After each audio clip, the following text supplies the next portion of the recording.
The town of Ashwood, Oregon, had always lived quietly, a place where the loudest sound after sunset was the hum of porch lights and the distant rumble of the freight trains cutting through the valley. People moved slowly there, trusting their neighbors, waving to strangers, and leaving their doors unlocked, long past the years when most of America stopped doing that. But all of that changed on the night of November 3rd, 2016. It was a Thursday, cold and unusually windy. The trees bent against the gusts rolling down from the mountains, dragging with them a chill that felt more like January than fall. By 8 p.m., the streets were nearly empty, except for a single figure jogging along Ashwood Creek Road. Her name was Erin Calloway, a 27-year-old nursing student known around town for her calm smile and fearless curiosity. She loved night runs. She always said the darkness helped her clear her mind. But that night, something in the darkness watched her back. Erin's last confirmed sighting came from a dashcam belonging to a passing truck driver. The footage shows her jogging on the shoulder of the road, wearing reflective bands around her shoes, headphones pulled over her ears. She looks relaxed, focused. But 30 seconds before she leaves the frame, she suddenly glances over her shoulder, just briefly. Her expression shifts, not fear, not panic, something else. Recognition maybe. Shock, perhaps. The truck driver never noticed anything. He just kept driving.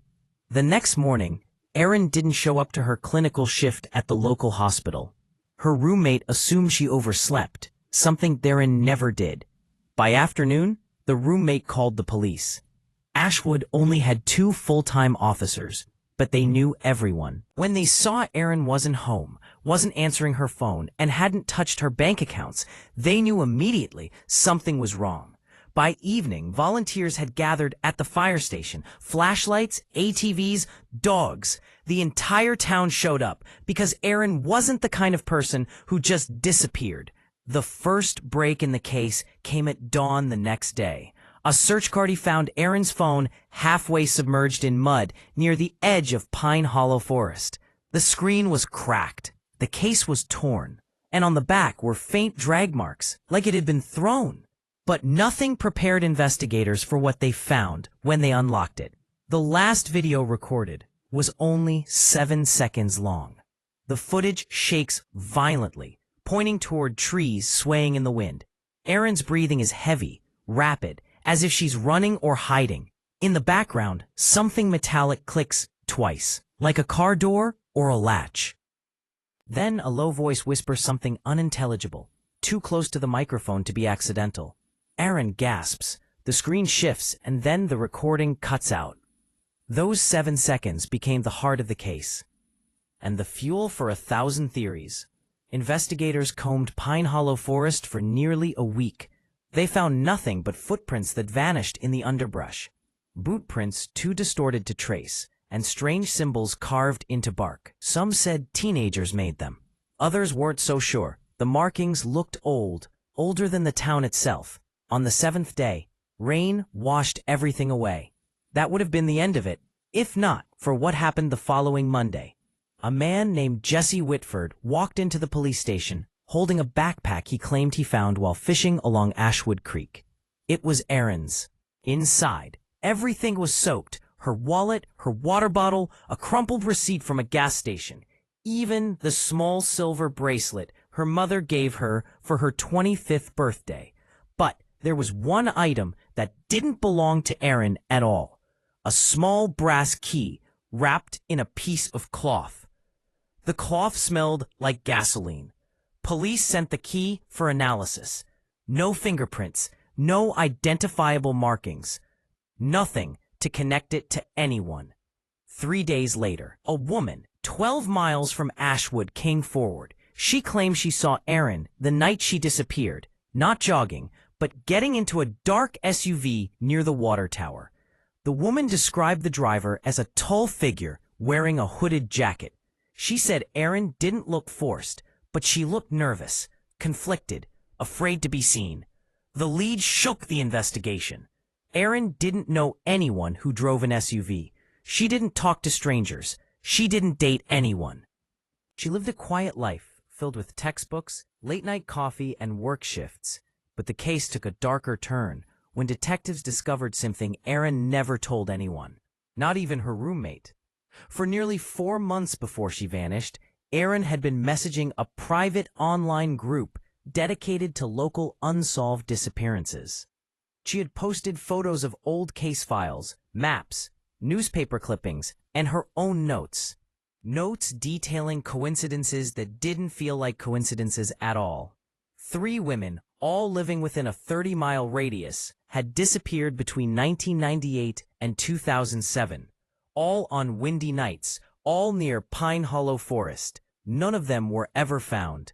Erin believed someone was recreating those disappearances, and in her last message to the group, posted just 9 days before she vanished, she wrote, "I think someone is watching me too." That message became the center of the investigation. Detectives followed every digital trace, but whoever Erin spoke to, whoever she suspected, had covered their footprints masterfully. Then everything stopped again, until a hunter stumbled across something far from Ashwood, up in the mountains where the trails thinned and the fog rolled in like a curtain.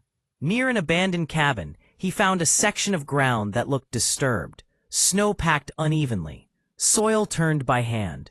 When police arrived and dug through the frozen dirt, they found a buried metal box. Inside it were items belonging to all 3 victims from the past cases, preserved as if part of a shrine, and beneath them a single Polaroid of Erin, her face half lit by the glow of a flashlight, her hair wild, covered in leaves, her eyes glassy, unfocused.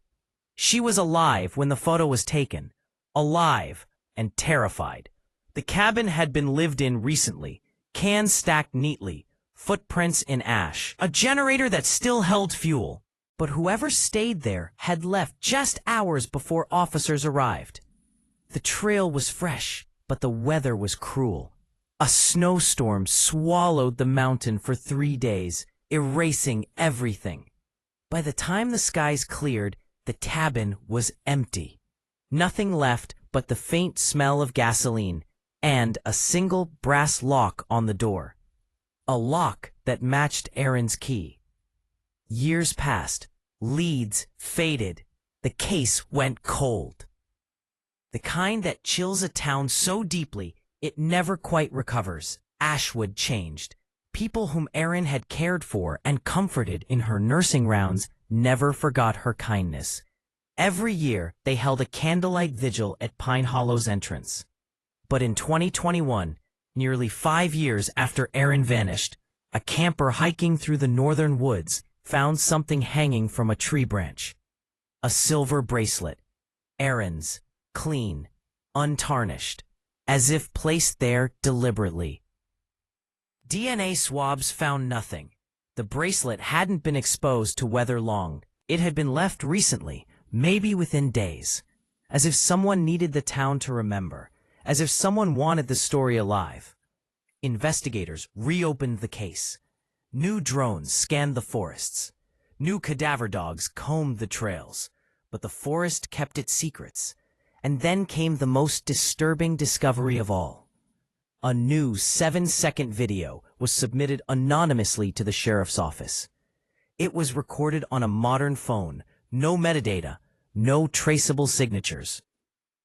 The video shows a dark path in the woods. A beam of light flickers across trees, and then, for a single second, a silhouette steps into view. A woman with tangled hair, breathing heavily, her face white with fear. The silhouette looks exactly like Erin. The frame goes black. The sound of the creek rushes faintly in the distance. The video ends. To this day, Ashwood residents swear they hear strange sounds echoing from Pine Hollow after storms. Some say they hear footsteps where no one walks. Others say they've seen a figure standing between the pines, watching, waiting, vanishing the moment someone looks twice. The case remains open. The forest remains silent. And the truth, the real truth, remains buried somewhere in the cold, shifting shadows of Ashwood. But one thing feels certain. Erin didn't just disappear. Someone took her. Someone who knew the forest. Someone who wasn't done. And maybe still isn't.